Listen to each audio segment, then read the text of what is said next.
That's not good, guys. Good thing we got a cut off. I'm glad that thing's there because, man, we would be... Whoa, that's not good. That's not good at all. Whoa.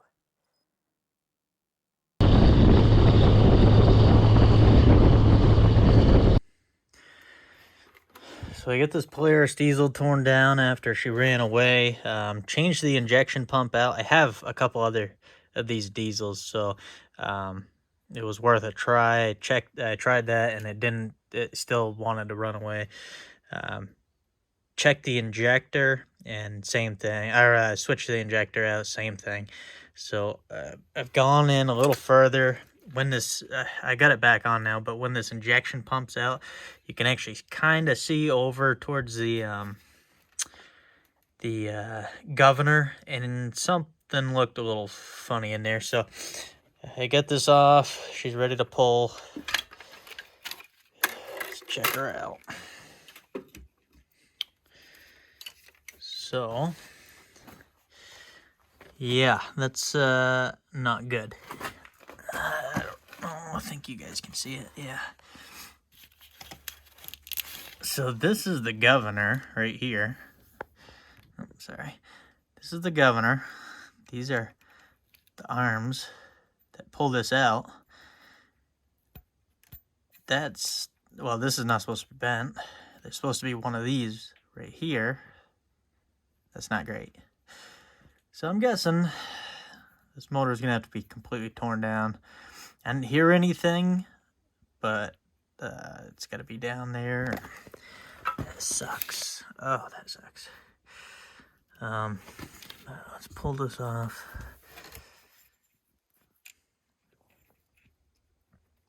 No, maybe.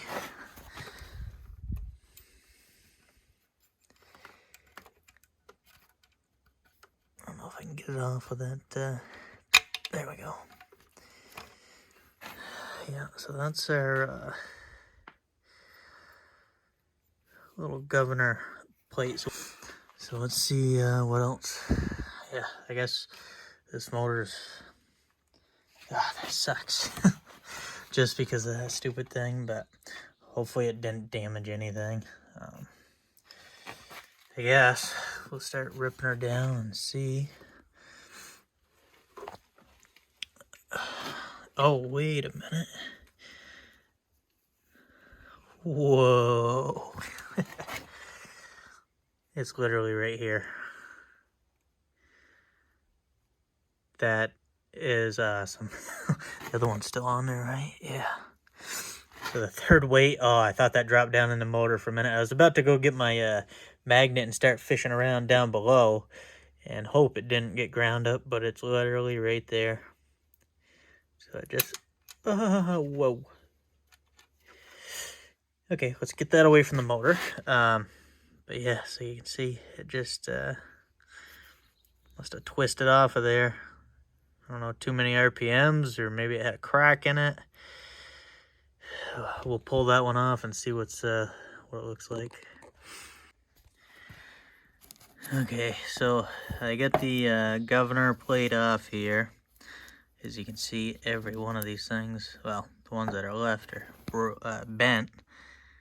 This one's snapped. Our governor plate doesn't seem to be harmed at all, but I got another one here. This one's off one of my other machines. So we're gonna try that. I checked, didn't see any cracks or anything on this one, and we might as well use the plate that come with that. I don't really know if it's something that I modified. You know, I don't really think that would have done anything. I almost think maybe just it was turning too many RPMs or something, and it, you know, one of these broke. I don't know. Don't know. I'm just glad. I'm glad that was a problem. Yeah. So we'll get this one on there, and hopefully she'll be all set. I'll show you what happened to that thing. So this is your throttle right here. Your throttle cable would come in here, and it pulls on this lever, which is spring actuated, because it's all governor related. You pull on this, and that gives it more throttle. So what you got going on in here is this is what your governor right here, your governor arm, and like I said, it goes in and out. Now this controls this arm, and that controls how much fuel you're getting. So without this properly working, this arm does not shoot this back to stop. So just full throttle. If you look, so if we go here, this is off, no fuel at all. And if you just let it go, it goes full throttle. So you need that governor to hold it back. There's no little bit, it's just always on, full throttle, as much as the injection pump can give.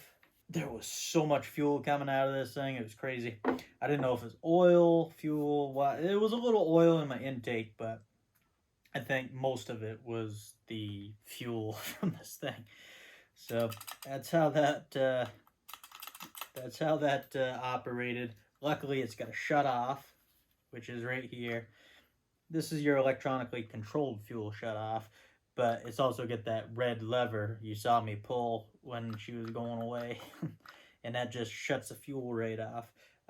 So unless you're, if this injection pump was malfunctioning, it probably wouldn't work, but at least that was working. It was mainly my governor issue. That's pretty much what happened. Hopefully it doesn't ever happen again.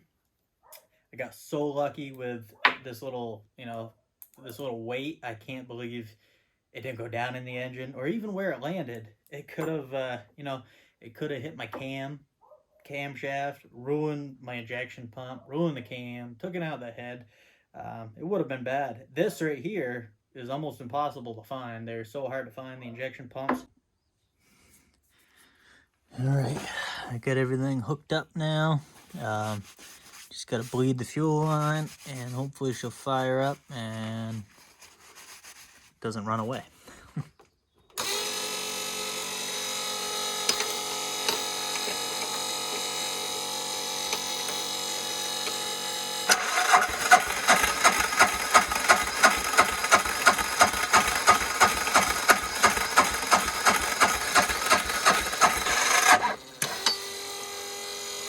Well, looks like we need a little boost.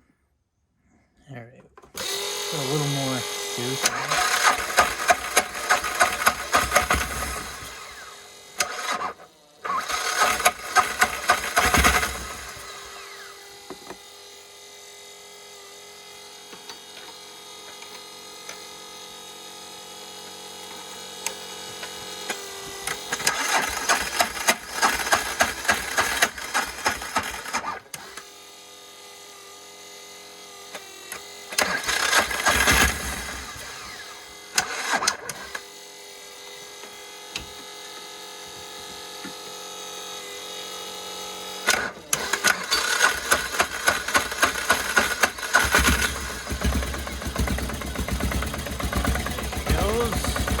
It's a good sign. Not taking off.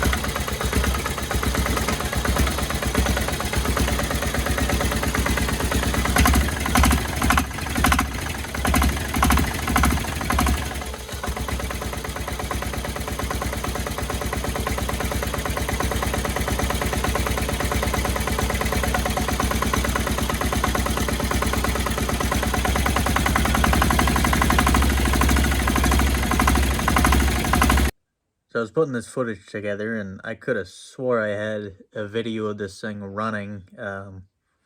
So anyways, I was basically losing boost. Even when it was cold, I took it out after I just barely got it running here, and I had maybe 4 pounds of boost when I was getting 9 to 11 before. So something wasn't right. So I ended up taking the turbo off, and let's go check it out. So I went ahead and removed the turbo because we're obviously not getting the boost we were. I was having problems with it before the thing ran away anyways. When it got hot, I'd lose boost. Right now, I'm getting about half the boost, if that, as it was. So there's something wrong here. We're going to pull it off. I'm guessing probably the bearings. Probably when I shut her off, she, you know, wasn't getting oil, so we'll see. All right, get in here with the impact.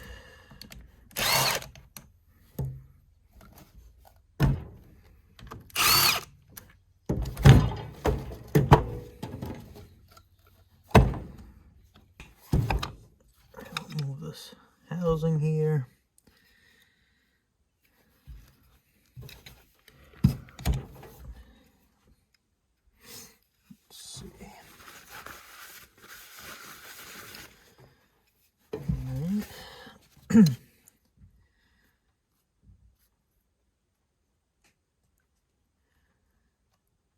You know, it actually spins okay. We'll pull the other side off.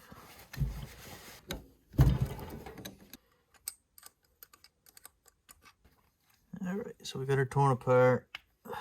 Pull it apart. Check. Plenty of oil in there.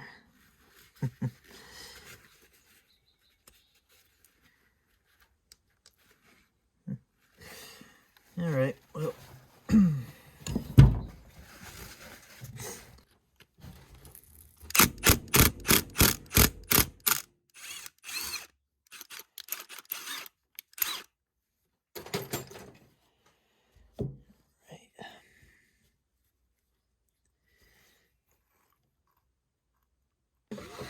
Alright, we'll go ahead and heat this up just a little bit. This is the press bit.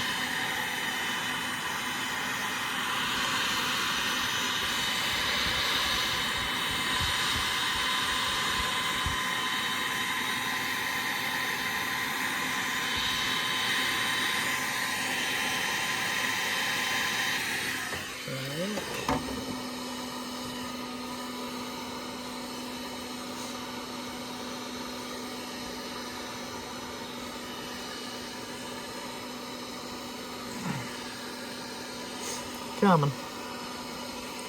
I'm kind of putting my rag over it, twisting and pulling up against the blades. I think we're good with the heat. Doesn't take too much. There we go. There's a little turbine. Whew, a little warm. Go ahead and remove these two little Phillips bit screws.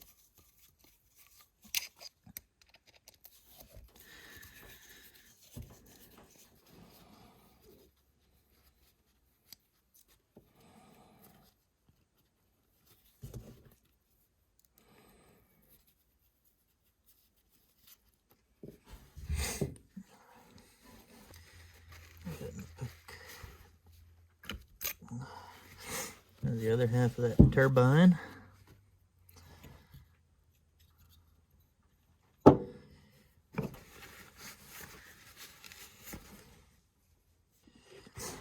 Alright, so went and get this, kind of fits in there.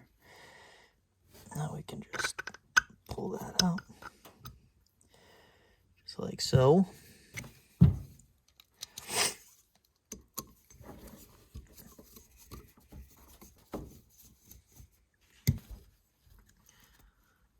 Go ahead and move that. There. So I got one of my journal bearings out. Old brass bushing basically. The other one has a small clip in it. Alright, so I get this little clip removed here. Oop. See, well, that other bearing should pop right out, I think. There. Alright, and there is the other one. So we got her torn down to nothing pretty much. There's nothing else that can come out of there. So I don't know if I'm rebuilding this. You can actually buy these cartridges with the bearings, the new turbine, all that good stuff for like 80 bucks. But you can buy this whole thing for 150, 160. So I don't know what would be more cost effective. So after not finding any problems with the turbo that's, that I can see anyways, the only thing I could think of is somebody else had mentioned it there on the, maybe my drain's not big enough for the turbo. I'm getting plenty of oil in there. There's a lot of oil. But if this reservoir, I mean if my scavenge pump is not pumping out, all that excess oil, if it's pooling up in there, maybe that's affecting my boost. And, definitely some oil in that intake side. Well, let me show you one of the pipes here. I mean, this is my intake here. Going right into the engine. This should be just air, and you can see all that oil is puddled up, so it's definitely getting quite a bit of oil there that's going into the engine.